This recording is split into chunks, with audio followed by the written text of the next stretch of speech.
పవన్ కళ్యాణ్ గారికి 2 కష్టాలు వచ్చినాయంట. పాపం ఆయన పార్టీ నాయకులతోటి ఒక టెలికాన్ఫరెన్స్లో మాట్లాడుకుంటూ ఆ 2 కష్టాలని చెప్పి బాధపడ్డాడంట. ఈరోజు మన ఈ వీడియోలో పవన్ కళ్యాణ్ గారికి వచ్చినటువంటి ఆ 2 కష్టాల గురించి మాట్లాడుకుందాం.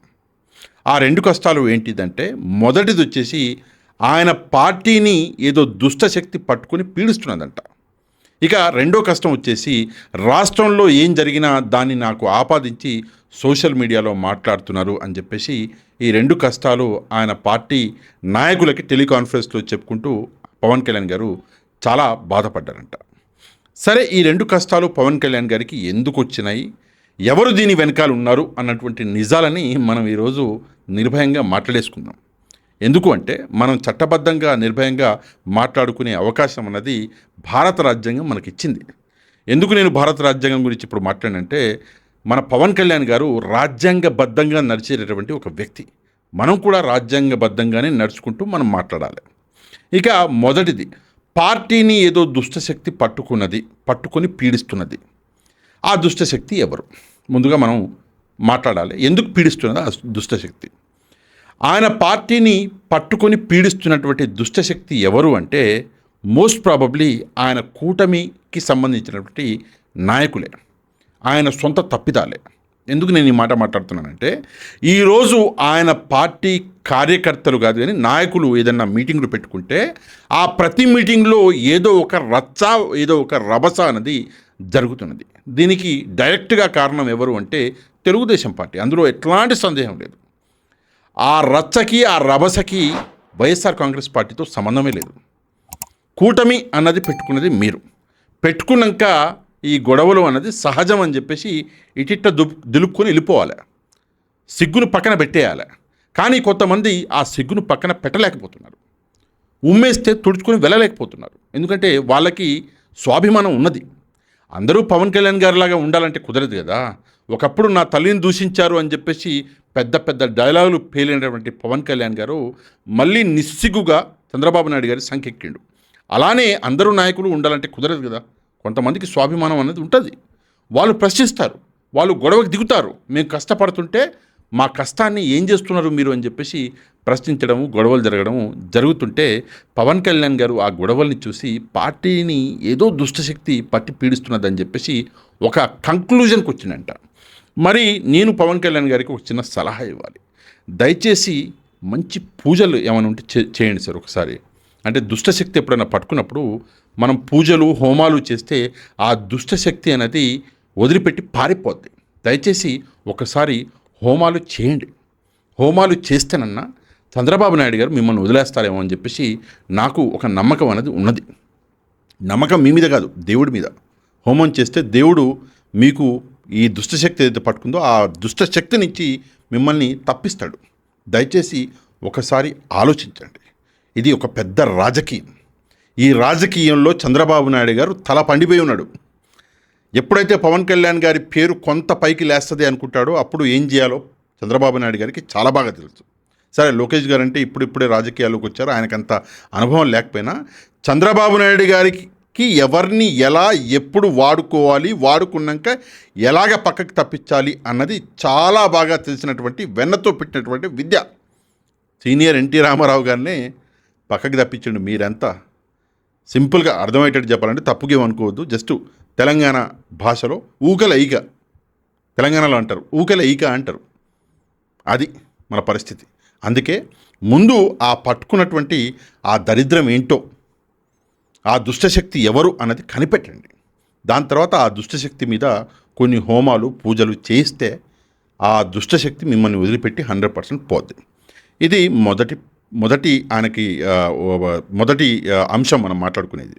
ఇక రెండో అంశం అత్యంత ముఖ్యమైనటువంటి అంశం ఏంటంటే, రాష్ట్రంలో ఏం జరిగినా నన్ను ఆపాదించి సోషల్ మీడియాలో మాట్లాడుతున్నారు అని చెప్పేసి ఈరోజు పవన్ కళ్యాణ్ గారు బాధపడుతున్నారు. ఇందులో 110% YSR Congress party social media హస్తం ఉంది. ఈ పని చేసేది వైఎస్ఆర్ కాంగ్రెస్ పార్టీ సోషల్ మీడియానే. నేను నిర్భయంగా, ఎవడు ఏమనుకున్నా సరే నేను నిర్భయంగా చెప్తున్నా. కాకపోతే ఎందుకు YSR Congress party social media రాష్ట్రంలో జరిగే తప్పులకి మిమ్మల్ని ఆపాదిస్తున్నది అంటే, ఆ పని చేసుకున్నది మీరే. ఒకటి, మీరు డిప్యూటీ సీఎం, మిమ్మల్ని కాకుండా ఎవరిని ఆపాదించాలా? అయితే ముఖ్యమంత్రి గారిని లేదా మిమ్మల్ని కదా, ఇద్దరే కదా. డిప్యూటీ సీఎం అంటే ఏంది? సగం కుర్చీ. అందుకే మీరు అధికారంలో ఉన్నారు కాబట్టి మిమ్మల్ని ఆపాదిస్తున్నారు. మీరు అధికారంలో లేకపోతే మీరు ఎక్కడో యాక్టింగ్లు చేసుకుంటుంటే మిమ్మల్ని ఎందుకు ఆపాదిస్తారు? ఇప్పుడు మహేష్ బాబు గారిని ఆపాదించరా, మన జూనియర్ ఎన్టీఆర్ గారిని ఆపాదించరా, అల్లు అర్జున్ గారిని ఆపాదించరా? ఎవరిని ఆపాదించలేదే. ఈవెన్ చిరంజీవి గారిని కూడా ఆపాదించలేదు. అట్లాంటిది మిమ్మల్ని ఎందుకు ఆపాదిస్తున్నారు అంటే మీరు రాజకీయాల్లో ఉన్నారు, మీరు అధికారంలో ఉన్నారు కాబట్టి ఆపాదించడం అన్నది అది వైఎస్ఆర్ కాంగ్రెస్ పార్టీ హక్కు కాబట్టి ఆపాదిస్తున్నారు. అది YSR Congress party social media హక్కు కాబట్టి వాళ్ళు ఆ పని చేస్తున్నారు. YSR Congress party social media తప్పేమీ చేయట్లేదే, కరెక్టే చేస్తున్నారు.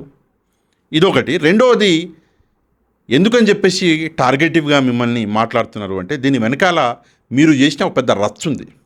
ఏంటా రచ్చ అంటే ఆ రోజు తిరుమలలో ఆ రోజు అవసరం లేకపోయినా మీదేసుకొని చంద్రబాబు నాయుడు గారు చెప్పారని మీరు వెళ్ళి ఒక పెద్ద రచ్చ చేసి ఆ రోజు ఆమె సనాతని హిందూ, అన్అపాలజెటిక్ సనాతని హిందూ అని చెప్పేసి మాట్లాడారు. ఆ రోజు అంత బాధ్యత తీసుకున్నట్టు మీరు నటించారు కదా. మరి అక్కడ బాధ్యత తీసుకున్నాం మీరు, మతాల మధ్యలో చిచ్చు పెట్టే, కులాల మధ్యలో చిచ్చు పెట్టే బాధ్యత తీసుకున్నటువంటి మీరు ప్రజలకి ఏదైనా సమస్య వస్తే మాత్రం బాధ్యత తీసుకోరా? ఆ బాధ్యత కూడా మీదే కదా. అందుకే ఆపాదిస్తున్నారు, 100% ఆపాదిస్తారు. ఒక ఊర్లో ఒక మోరీ నిండిపోయినా కూడా ప్రశ్నిస్తారు. ఒక ఊర్లో కుక్కలు ఎక్కువైపోయినా కూడా ప్రశ్నిస్తారు. ఒక ఊర్లో ఏదైనా క్రైమ్ జరిగినా కూడా ప్రశ్నిస్తారు. ఒక ఫ్యామిలీ మ్యాటర్ తెగకపోయినా కూడా ప్రశ్నిస్తారు. లేదంటే ఒక క్రైమ్ మ్యాటర్ తెగకపోయినా కూడా ప్రశ్నిస్తారు. అది ప్రజల హక్కు. నన్ను ఆపాదిస్తున్నారు అని చెప్పేసి మీరు బాధపడితే ఎట్లా? ఇది కేవలం ఆరంభం మాత్రమే. మీరు కొట్టిన డైలాగు మామూలు డైలాగులా? ఆడపిల్లలకే ఏదైనా సమస్య వస్తే అని చెప్పేసి డైలాగులు కొట్టారు మీరు. సుగాలి ప్రీతి అని చెప్పేసి ఊగిపోయారు మీరు. సరే, సుగాలి ప్రీతి గురించి చాలామంది చాలాసార్లు మాట్లాడారు. కొన్ని వేల వీడియోలు ఉన్నాయి, ప్రజలు మాట్లాడిన వీడియోలు, ఈ సోషల్ మీడియా ఇన్ఫ్లుయెన్సర్లు మాట్లాడినటువంటి వీడియోలు. మీరు ఎక్కడ కూడా పట్టించుకోవట్లేదు సుగాలి ప్రీతి కేసుని. వాడుకున్నారు సుగాలి ప్రీతి కేసుని, ఎన్నికల్లో అధికారంలోకి వచ్చేసారు. కానీ ఈరోజు పట్టించుకుంటున్నారా అంటే లే. మరి ఆడవాళ్ళకి ఏమన్నా జరిగితే నేనున్నాను అనే మీరు ఇంత ఘోరంగా రాష్ట్రంలో ఎన్ని అత్యాచారాలు, ఎన్ని అఘాయిత్యాలు జరుగుతుంటే మరి ఎందుకు రావట్లేదు, మీరు ఎందుకు మాట్లాడట్లేదు అని చెప్పేసి ప్రశ్నించడం తప్ప. ఎక్కడో కాదండి బాబు, మీ కాన్స్టిట్యున్సీలో తెలుగుదేశం పార్టీ నాయకుడు ఒక అమ్మాయిని తీసుకెళ్ళి పాడు చేస్తే మీ కాన్స్టిట్యున్సీలో జరిగితే మిమ్మల్ని కాబట్టి పక్కని ప్రశ్నిస్తారా? మీ కాన్స్టిట్యున్సీలో గవర్నమెంట్ దవాఖానకి తాళాలు వేసుకొని పోతే మంచి చచ్చిపోయింది మాణిక్యం గారు, మిమ్మల్ని కాబట్టి ఎవరిని ప్రశ్నిస్తారు? మీ కాన్స్టిట్యున్సీలో కులం పేరు మీద 200 కుటుంబాల 200 మందినో వెలేసిర్రు. ఛాయ్ తాగడానికి పోతే ఛాయ్ ఇయ్యలే కులం పేరు అడిగి. మీ కాన్స్టిట్యున్సీలో జరిగితే మిమ్మల్ని కాబట్టి పక్కని ప్రశ్నిస్తారా? మీ కాన్స్టిట్యున్సీలో స్కూల్లో చిన్నపిల్లలకి కులం పాఠాలు నేర్పించారు, మిమ్మల్ని కాబట్టి ఎవరిని ప్రశ్నిస్తారు? మీరు శుద్ధపూసయి, మీరు నీతి నిజాయితీ కలిగినటువంటి వ్యక్తి అయి ఉంటే మిమ్మల్ని ఎవరు ప్రశ్నించేవారు కాదు. కానీ మీరు కొట్టిన డైలాగులకి, మీరు చేస్తున్న పనికి అసలు ఎక్కడైనా పొంతనుందా? ఎక్కడా పొంతన లేదు. అందుకే మిమ్మల్ని ప్రశ్నిస్తున్నారు. ప్రశ్నించడం తప్పంటే ఎట్లా?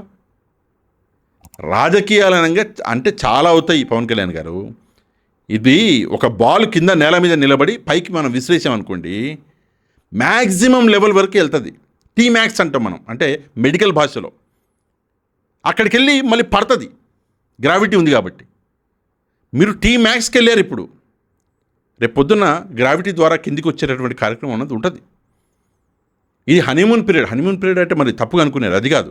హనీమూన్ పీరియడ్ అంటే మంచి కాలం నడుస్తుంది ఇప్పుడు, మీది నడిపించుకోండి. రేపు పొద్దున్న మళ్ళీ ఎన్నికల్లో ఒక ఎమ్మెల్యేగా గెలవడానికి కూడా మీరు కష్టపడాలి. ఆ పరిస్థితులు ప్రజలు తీసుకొస్తారు. ఎందుకు అంటే మీరు చేసిన రాజకీయాలు అంత గలీజ్గా ఉన్నాయి. ఒక్కటంటే ఒక్క మాట మీద మీరు నిలబడలేకపోయారు. అందుకే ఈరోజు ప్రజలు మిమ్మల్ని ప్రశ్నిస్తున్నారు. రాష్ట్రంలో ఎక్కడ ఏం జరిగినా మీకు ఆపాదిస్తారు. ఎందుకంటే మీరు కుర్చీ మీద కూర్చున్నారు కాబట్టి, మీరు ప్రభుత్వ సొత్తు కాబట్టి, మీరు ప్రభుత్వం కోసం పనిచేయాలి కాబట్టి, ప్రజలకి ప్రశ్నించే హక్కు ఉంది కాబట్టి, మీరు గౌరవించే, నేను గౌరవించే, మనం అందరం గౌరవించే రాజ్యాంగం మనకు ఆ హక్కు ఇచ్చింది కాబట్టి, మిమ్మల్ని ప్రశ్నించే హక్కు ఇచ్చింది కాబట్టి తప్పకుండా అందరం ప్రశ్నిస్తాం. సమాధానం చెప్పవలసిన బాధ్యత మీది. లేదు ప్రశ్నిస్తే సోషల్ మీడియాని అది చేస్తాను ఏం చేయలేరు. మ్యాక్సిమం ఏం చేస్తారు, 4 కేసులు పెట్టి కోర్టులకు తిప్పుతారు, పోలీస్ స్టేషన్లకు తిప్పుతారు. లేదు ఇంకా మ్యాక్సిమం ఏం చేస్తారు, తీసుకెళ్ళి జైల్లో పడేస్తారు. 15 రోజులు ఉంచుతారు, నెల రోజులు ఉంచుతారు, 5 ఏళ్ళు ఉంచుతారు, 10 ఏళ్ళు ఉంచుతారు. దానికంటే ఏం చేస్తారు, చంపేస్తారా? చంపారు కదా. సరే చంపినా చంపుతారేమో, 800 కోట్ల మంది జనాలు ఉన్నారు, ఒకడు పోతే ఎవరికి ఏం నష్టం. కానీ మాట్లాడాడు కదా, హక్కుని ప్రశ్నించాడు కదా, అదే వాడు చచ్చాక కూడా బతికిస్తుంది. నీతిగా నిజాయితీగా ప్రజల కోసం పోరాటం చేసిన వ్యక్తి చనిపోయాక కూడా బతికే ఉంటాడు. అదే కమ్యూనిజం, మీరు వాడుకున్న ఇజం. సరే ఏదేమైనప్పటికీ కూడా పవన్ కళ్యాణ్ గారిని ఈ 2 కష్టాలు వెంటాడుతున్నాయంట. దయచేసి మీరు కూడా పవన్ కళ్యాణ్ గారికి సంబంధించినటువంటి ఈ 2 కష్టాల గురించి ఆలోచించండి. ఆలోచించి ఆయనకి ఒక మంచి ఐడియాని ఇవ్వండి. కామెంట్ రూపంలో మీ ఐడియాలు తెలియజేయండి. అంతేకాకుండా వీడియోని తప్పకుండా ఒక లైక్ చేయండి. మన ఛానల్ని సబ్స్క్రైబ్ చేసుకునే వాళ్ళు ఛానల్ని కూడా సబ్స్క్రైబ్ చేసుకోండి. నెక్స్ట్ వీడియోలో మళ్ళీ కలుద్దాం. అంతవరకు థ్యాంక్ యూ వెరీ మచ్. జై హింద్.